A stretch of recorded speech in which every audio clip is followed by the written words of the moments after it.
couple of months ago, I had a meeting for work through Zoom.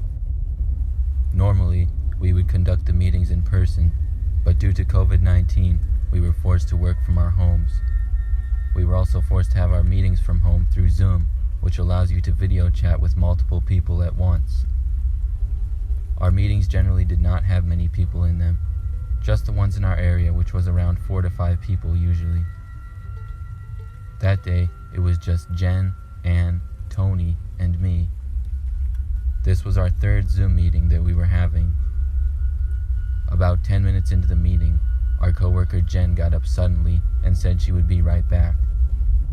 Because there were only 4 of us that day, we decided to wait for her to return before we continued the meeting. It got very quiet on the call. I was about to get up and go get some water when I heard Jen scream on the Zoom call. Then she said something. I couldn't make out what it was because it sounded like she was far away from her computer. A couple of us called out to her to see if she was okay. Then we heard a man's voice. All of us sat there in silence, wondering what was going on for about a minute. We heard Jen's voice again. It was faint and clearly coming from another room, but we could make out her saying please several times. Then we heard a man talking again, but couldn't make out what he was saying. About another minute passed before we saw a man come into the frame of Jen's Zoom screen. He was wearing a black jacket and a baseball cap pulled down. He also had a scruffy-looking beard. He looked around the room. When he saw us on the screen, he looked surprised and then walked over and ended Jen's Zoom call. We were all very confused as to what happened, but we decided to call the police because we were afraid the man was going to harm Jen. Thankfully, one of our coworkers on the call, Anne, knew Jen's address and reported the incident. We tried calling Jen multiple times, but couldn't get through.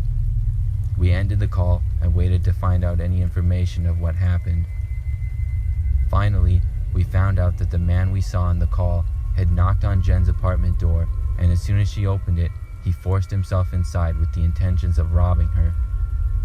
He took all of her cash as well as some of her valuable items and left, but was tracked down by police not long after.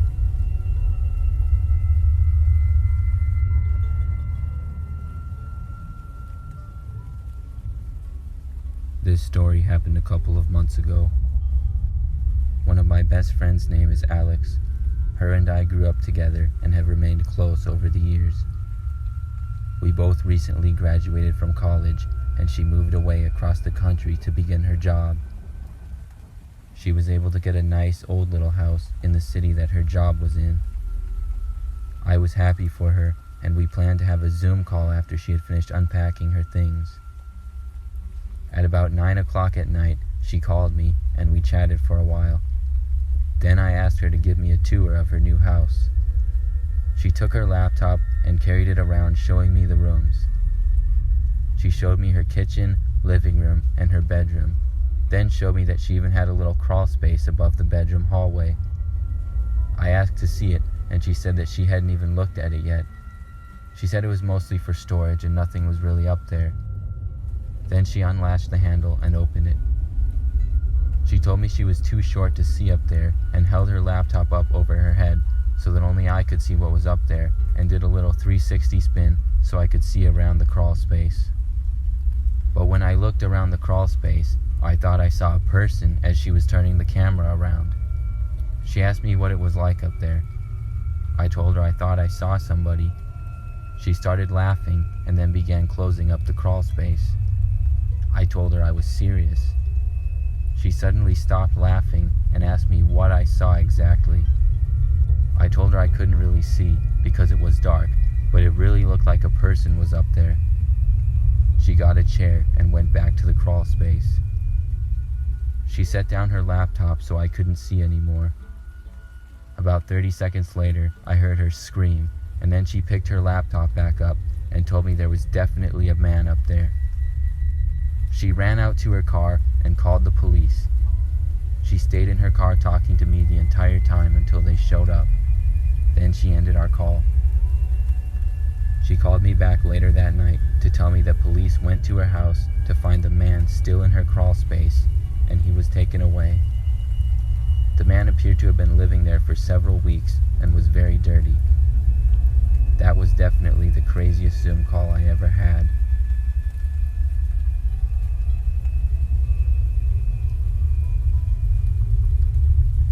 This past spring, I was on a Zoom call with two of my friends.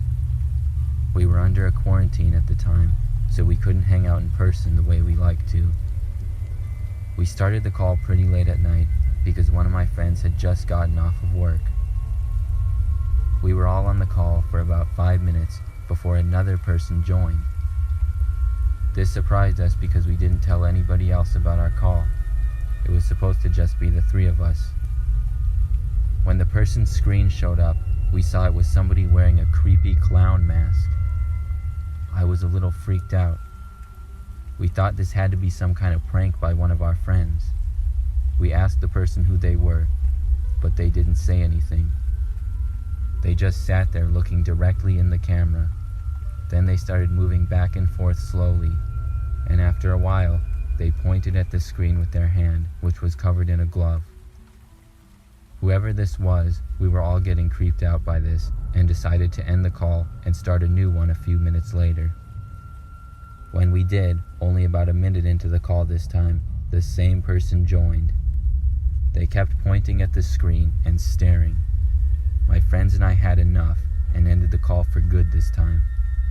We texted each other in a group chat instead and talked about how creepy it was. One of us decided to contact Zoom and report the incident. We figured someone was hacking into our call somehow. I started watching Netflix in my apartment before bed. I was starting to get sleepy when I turned over and looked out my window.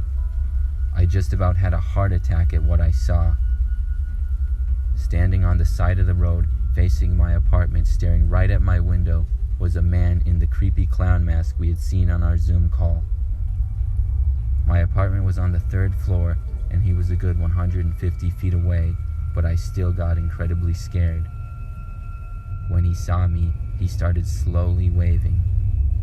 It was one of the creepiest things I've ever seen. Then he turned and slowly walked away, looking directly at me the entire time. I closed my blinds and turned off all my lights. Then I texted all of my friends what had happened. I kept looking out my window for several hours, but the man never came back. I didn't get much sleep that night at all. I haven't seen that clown guy since, and I hope I never do again. I still get creeped out every time I think about it.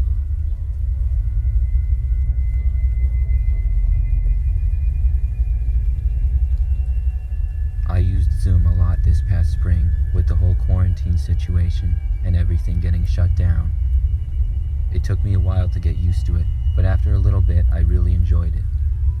I talked with a few of my friends, but mainly used it for school at the end of the year because my in-person classes got canceled.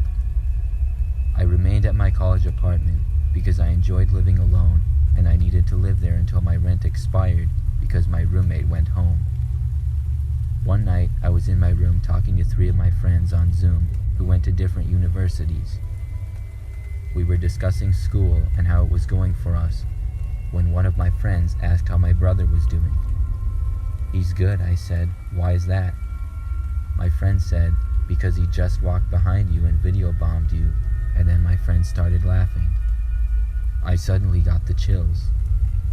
"My brother isn't here," I said. "He's back home." My friends asked me who that was behind me then. I asked what the person looked like. They said they couldn't see the person's head, but they only saw they were wearing a black hoodie and jeans and walked in the back of my room. I quickly ran to my door, shut it, and locked it as well.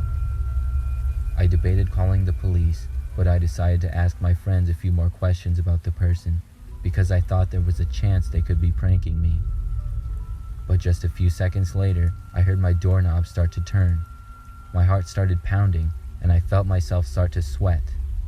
I decided to call the police. When I got on the line with them, they told me to wait there and they would have somebody over in a few minutes. Then I heard footsteps walking around the rest of my house. I tried my best to stay calm. Then I heard my front door shut, and I figured the person left. The police showed up a few minutes later, and sure enough, the person was long gone. They searched my apartment, but didn't find anyone. At that point, there wasn't much they could do because I didn't have a description of the person. After the officers left, I packed up all my stuff and drove home.